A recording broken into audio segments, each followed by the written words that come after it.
Okay, I'm trying to make this quick as possible. This is a video. I'm going to try to wrap it up. This is a summary of case number RP22120163 in Alameda County Superior Court, Probate Court. Yehuda Ferris of Chabad of the East Bay of 33 years is the trustee of this Jewish man's estate. Okay, who is this Jewish man that Ferris became the trustee of? A Jewish man who comes from 7 generations of rabbis, great mystical lineage in Safad, Israel, worked many years for the Ferrises, especially in the rainy season when his regular property development work wasn't available. And he would attend synagogue with the Ferrises. Over many long years, he maintained his grounds over on Waring Street. He lived at 1810 Grant Street in Berkeley, California, 94703, end of a cul-de-sac by Ohlone Park, with his Filipino girlfriend, unmarried, Nancy Salgado, for about 30 years. They jointly own the property, though he built houses and she cut hair twice a week. So we all know who paid the mortgage, okay? They had 2 daughters. Now they decided to never convert to Judaism. So what? Just information here. And the mother didn't, and the daughters didn't. And he moved out in 2011, and the daughters were in constant contact with him from 2011 until his terminal diagnosis in 2014, and he was given 6 months to live every 6 months for 6 years, and he got state-of-the-art medical treatment at the world-famous UCSF Liver Center, okay? Not a lot of places compared to UCSF in America, let alone the entire planet, okay? So his brother tried to give him half his liver and a living donor liver transplant. Otherwise, he was getting high-tech radiation treatments, including TheraSphere, all kinds of stuff. He lived 6 years, but every 6 months, they'd give him another 6 months to live, because that's the literature. That's what 100 doctors told his brother. So once his brother heard that his only brother has 6 months to live, and his brother's in the medical field, he gave up his career plans to advance through the medical system to ultimately become a physician's assistant, or if nothing else, a respiratory therapist, because his brother only has 6 months to live. What kind of medical person wouldn't become the caregiver of their own brother? Okay, so he decided to put on pause his career plans. He maintained some job, $300 a week, but all his spare time spent working with his brother, calling social workers, meeting with his brother, getting his medications, coordinating with the pharmacists. When he was hospitalized, he would sit at the hospital 24/7 so he wouldn't go into a nursing home. Just what had to be done. The entire time, the daughters never showed their faces, not once. They just confessed in court on August 19th, case number RP22120163. Check the transcript. It's publicly available, $30, okay? So here's the deal. He finally passed away, having never seen his adult daughters. They're supposed to be medical professionals, occupational therapists. They couldn't even call their own father. They couldn't even cook him a meal. They couldn't hug him, pay for a steak, because patients with tumors desperately need protein. Okay, so no, they didn't do anything. Nevertheless, when he passed away, a year before he passed away, he wrote a trust that said his 3 siblings would get a quarter of his half of this $2 million house. However, Yehuda Ferris never told the siblings about the first trust. Regardless, just moving right along here. They presented a second trust that was written after 4 3-week-long hospitalizations for severe liver coma, laying in the bed in the hospital, unconscious, water all over the brain, in a liver coma, went home 4 times after 3 weeks in the hospital each. The only thing that was keeping him out of a coma was this medicine that he had to take 18 times a day, or about 12 times a day. First it was 4 times a day, then they doubled it 8 times a day, 12 times. Eventually it was every 3 hours, okay? And that's until he died. That medicine kept him in his mind, okay? But if he missed it for an hour, he would go under. It's just impossible. He could not live and not be in a coma on his own power. He was dependent on this medication called lactulose that everybody in the liver disease world knows about, lactulose, okay? So I don't want to tell you my whole life story here, but this is what happened. So they present a trust to the beneficiary. Oh, yeah, so a year before he died, he sued and got back in his house and kicked the girlfriend out because she didn't want to share. He said, I'm dying. I need to die in my own house. Court said, you're right. So they made a settlement agreement. In that case, they dismissed the case based on a settlement agreement. So in both the trusts, the one that they didn't give, which they should have gave them both, they gave him this second trust. So he gets back in the house a year before he dies. Well, his brother goes back in there with him because he's his caregiver. He's helping him drive for him, cook, blood pressure, call the pharmacist, adjust the medication, sit at the hospital 24/7, emotional support, material support, whatever. The brother was his shadow for that 6 years. And when he got back in his own house, it became 24/7, okay? Man couldn't even drive, wasn't allowed to drive, so the brother drove for him everywhere, okay? So real simple. He passed away. They present a trust that's written 3 months before he died, 4 months before he died, and it says, I own half this house. It's irrevocable trust, can never be changed. Revocable trust, yes, not irrevocable trust cannot be changed. So it says, he says, I own half this house. I give 50.1% only to my 2 daughters that never saw me in 6 years. And from the remaining 49.9%, make the following payments.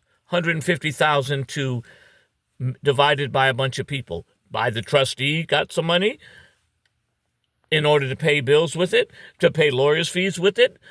Also, the siblings got a certain amount of money. Other people got a certain amount. Total of $150,000, okay? And it says in the irrevocable trust, if these payments are not made in 9 months, they shall become a permanent interest-bearing lien on the property at the commercial rate, which is, as everybody knows, 10% interest a year. So the total for the siblings was a combined $90,000 to split 3 ways, $30,000 each. And if it's not paid within 9 months, it becomes an interest-bearing lien on the property until paid in full.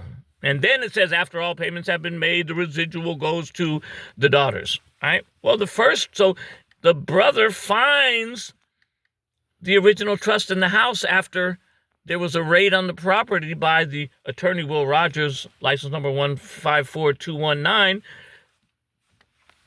out of Petaluma. William John Rogers and Ferris came over to the house and searching everywhere for documents, trying to find that trust so that nobody would see it. Well, the brother found it, okay? And he didn't turn it over to them.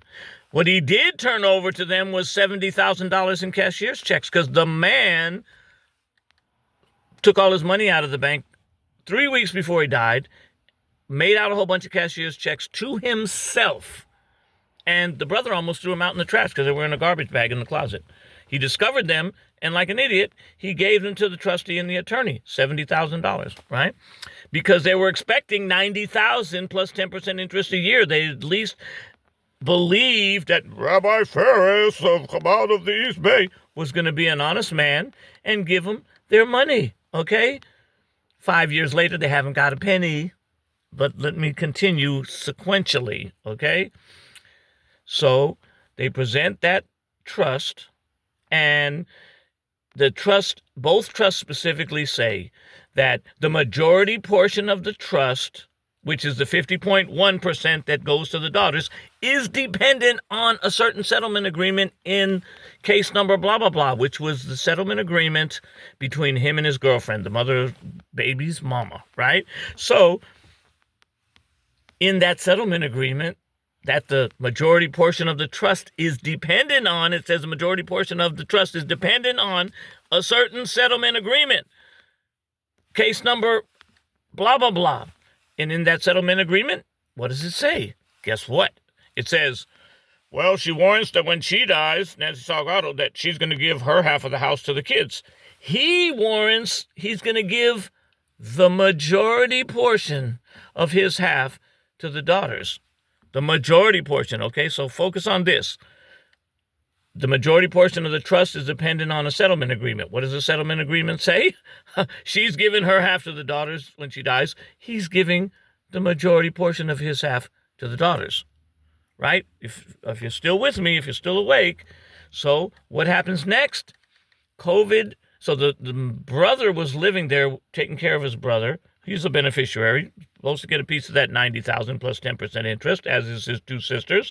He's a senior citizen. He took 6 years shadowing his brother instead of moving on to be a physician's assistant, a respiratory therapist, whatever things he was planning in life, he put on hold because 100 doctors and 100 medical journals said his brother only had 6 months to live.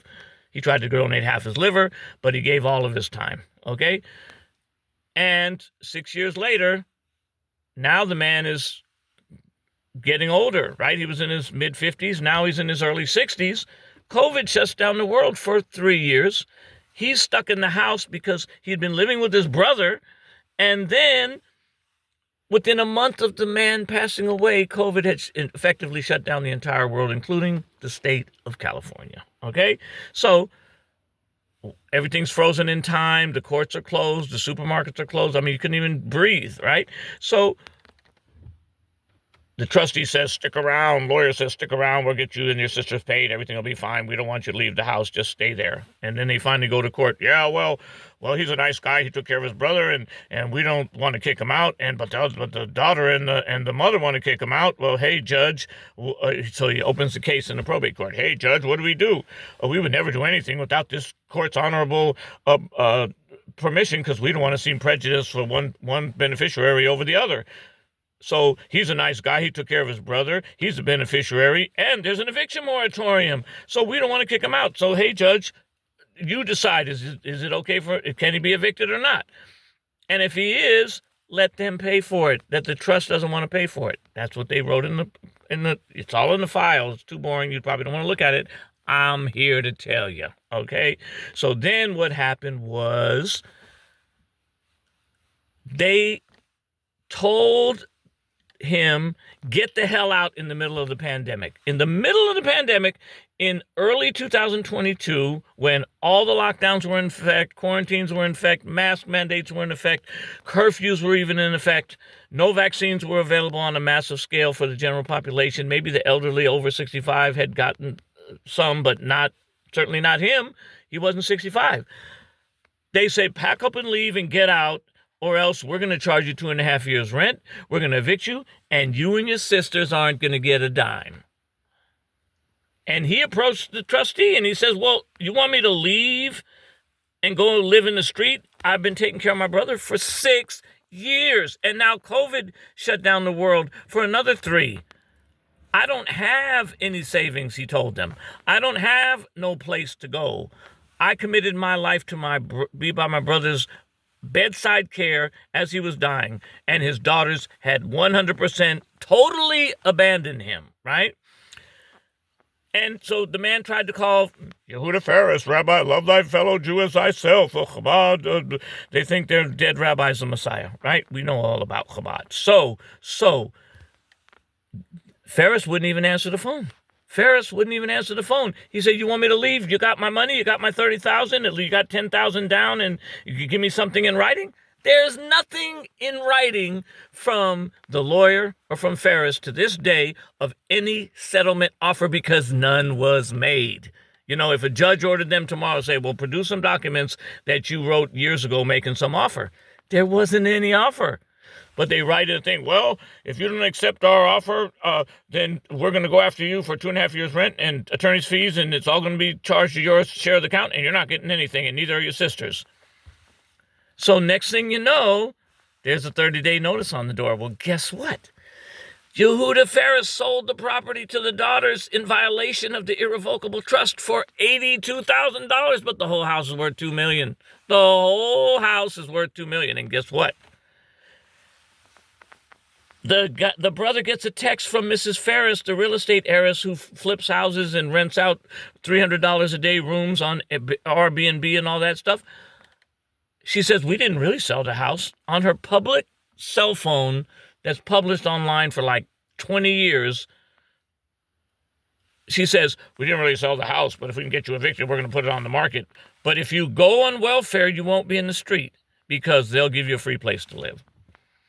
And so then they proceeded, and then the next thing you know, the guy gets a 30-day notice on the door, even though it's an eviction moratorium, right? Luckily, the guy found a great lawyer. They stalled the eviction for 11 months. Eventually, he did have to leave, even though he's in. And so it was only after all of that did the man go to court. Then the man went to court and says, hey, return property wrongfully taken from the trust. This is not fair. You shouldn't have devalued the trust. The trust had when the man passed away, he had $1 million in interest, $1 million in real estate, and $85,000 in the bank. And now that they sold everything, there's nothing in the trust. It's all gone. And guess what? It's two blocks from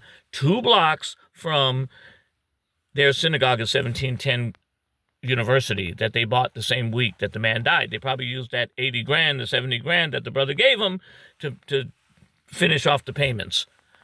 I mean, and now the man has got nowhere to live. He's 65. His sisters are also broke, uneducated, doing menial labor just to get by. And this guy's living in his $6 million mansion. And when people say, well, what happened? How come you didn't give it? Well, it's all the brother's fault because he should have accepted our offer 3 years ago and he didn't accept it. But there was no offer. That's the catch right here. No offer whatsoever. There was no offer. And they can't prove that there was because there's no letter, there's no emails, there's no nothing. If you make an offer to somebody, you call up all the siblings, you say, hey, here, we propose to give you X amount of dollars. There never was one single offer. So to this day, last March, we went to mediation and they said, well, we only got $50,000 in this trust. $50,000. But when the man died 5 years ago, there was $1 million in real estate and $85,000 in cash.